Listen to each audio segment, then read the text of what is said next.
They were basically doing things that were not very effective because they were not in harmony with how things actually worked, with how the universe is actually set up, with how the shape of the Earth actually is. But when you come to a true understanding of what's actually going on, that the Earth is round, what you're doing is so much more effective because it's in harmony with the truth of how things actually are. What occurs to me is that one of my main assertions is that that power inside of us is unlocked in many different ways, or in a capacity that we can give many different labels to when we're being present in the moment.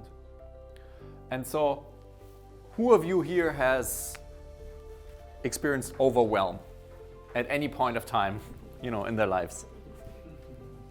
Right? So, what is overwhelm? Typically, people think that overwhelm comes from overload. They think that they have too much to do, and the load then gives them a feeling of overwhelm, which is the classical outside-in misunderstanding, right? So what is on your to-do list, or what you think should be on your to-do list, is giving you this feeling of not being enough, of being stressed, of being overwhelmed.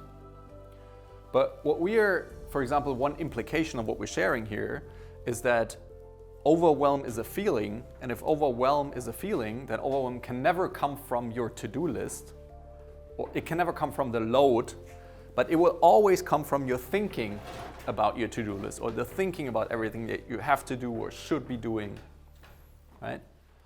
And so what that means is overwhelm is basically you're not being present, but you're in your thinking about what should be done, what should have been done, what needs to get done, the 100 things that need to be done, rather than being with the one thing, right? Or with the one person.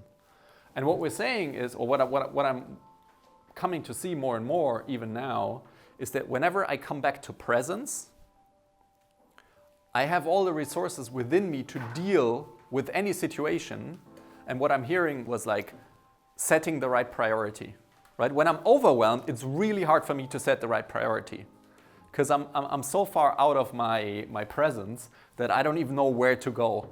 And I'm constantly in this like stress and not even being able to decide, for example, what I want to work on, or getting distracted really easily. When I'm coming back to presence, which means that I'm kind of like dropping my thinking, or I want to build a powerful bridge here.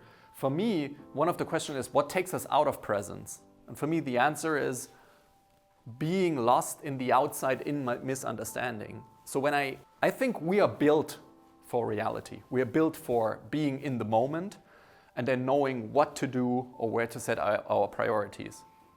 But what we're not built for is being in like a made-up reality that is not that is different from the way we think it is. So you could say when we're in the outside-in misunderstanding that someone or something is giving us an experience, then we can't see clearly. We're not in the present moment, and we're not very smart, to be honest. But the more we are present, the more we can see, oh, it actually works inside out. We're falling out of the outside-in misunderstanding. The more we're coming back to the present moment, and then in that present moment, we have everything we need in order to prioritize and say, well, we can't give our attention to everything and everyone. We can't listen to everyone deeply or allocate that time. And what actually makes sense to me right now in the present moment is I'm going to focus on this, or I'm not going to take that call, or I will cancel that meeting, or whatever it is. And then we're much more able to deal, very effectively with the thing that we actively choose to spend our time and energy on, rather than being lost in the thought that we need to do it all, more than we can actually handle. So to me, resilience is one of those topics that is really en vogue. As in, we all need to be resilient. And if you look at, let's say, like popular media, right? You could buy a Cosmopolitan or something, and on the cover it could say, 8 things that will make you more resilient. And then you would find a list of things inside, like, yoga, meditate, do journaling, spend more time outdoors. It will basically add a lot of things to your to-do list, in the understanding that resilience is a skill that we need to train and practice. And by efforting more, right, we can, influence or control our thinking and come to the state where we're feeling very resilient. Now, if that's actually true, so what I'm kind of like pointing, if you think about resilience as a skill that needs to be added or practiced or trained, then you basically are saying something like, okay, so there's a potential of resilience that I can maybe access if I, practice my muscles. And I'm here right now, so something is missing. Like this needs to be added because resilience is an additive skill. Like for example, positive thinking or, more yoga, more meditation. That will give me, higher felt resilience. So we're basically saying is resilience is not an additive skill, but resilience is something that is at the heart of our being.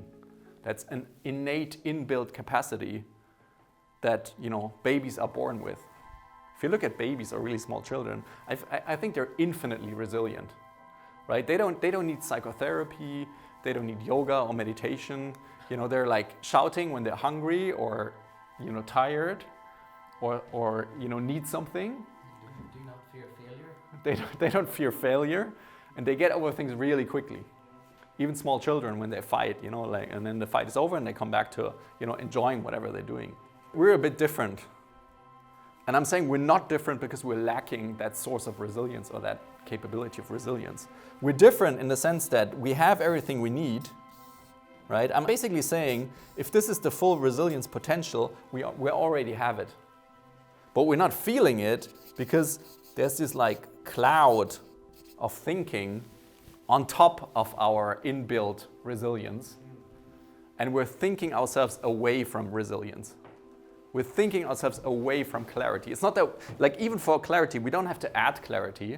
Clarity is our natural state unless we're thinking ourselves away. And the biggest way that we're thinking ourselves away, this kind of like cloud that I'm trying to illustrate here, is when we're in the outside-in misunderstanding, because then we're in some fictitious la-la land, right? It's like the same way where, at the time when people thought that the earth was flat, they were basically doing things that were not very effective because they were not in harmony with how things actually worked, with how the universe is actually set up, with how the shape of the earth actually is. But when you come to a true understanding of what's actually going on, that the earth is round, what you're doing is so much more effective because it's in harmony with the truth of how things actually are.